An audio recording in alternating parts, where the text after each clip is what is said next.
আদিবাসী শিক্ষক মৃত্যুর ঘটনার প্রতিবাদে বিজেপির পক্ষ থেকে ডেবরায় ৬ ঘণ্টার বন্ধের ডাক দেওয়া হয়। সেই বন্ধ সফল করতে শুক্রবার রাস্তায় নেমে মিছিল করেন বিজেপির ঘাটাল যে সাংগঠনিক জেলার সভাপতি তন্ময় দাস সহ একাধিক নেতৃত্ব।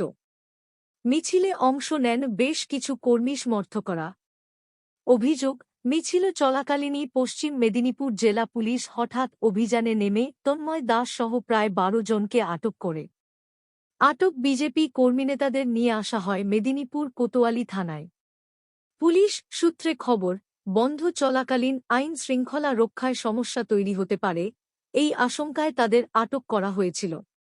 ধৃতদের শুক্রবার রাতভর থানায় রাখার পর শনিবার বেলা প্রায় 11:30 নাগাদ করা পুলিশি প্রহরায় কোতোয়ালি থানা থেকে প্রিজন ভ্যানে তুলে খড়গপুর আদালতের উদ্দেশ্যে নিয়ে যাওয়া হয়।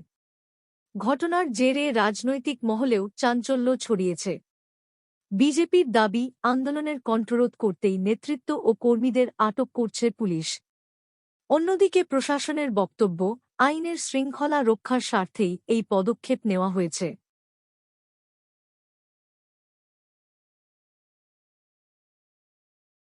আমাদের ঘাটাল জেলার সাংগঠনিক সভাপতি তন্ময় দাসকে অ্যারেস্ট করেছিল কালকে, যেহেতু আজকে ডেবরা বন্ধ ছিল।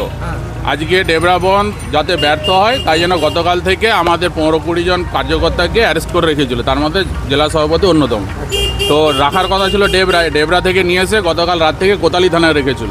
এখন সমস্ত আমাদের কার্যকর্তাদের যাদেরকে ডিটেন করে রেখেছিল তাদেরকে নিয়ে খড়গপুর মহকুমা যে হসপিটাল আছে ওখানে গেছে, ওখানে মেডিকেল হবে, তারপর খড়গপুর এসডিও কোর্টে ওনাদেরকে প্রোডাকশন।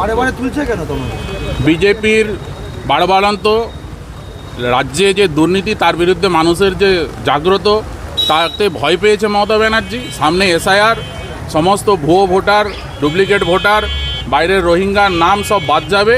আগামী 26-এর নির্বাচনে তৃণমূলের বিসর্জন হবে। তাই তিনি সিপিএম শেষ জামানায় যেভাবে বিরোধীদের উপর অত্যাচার নামিয়ে এনেছিল, ঠিক সেই কায়দায় উনি বিরোধীদের উপর অত্যাচার করা শুরু করেছেন।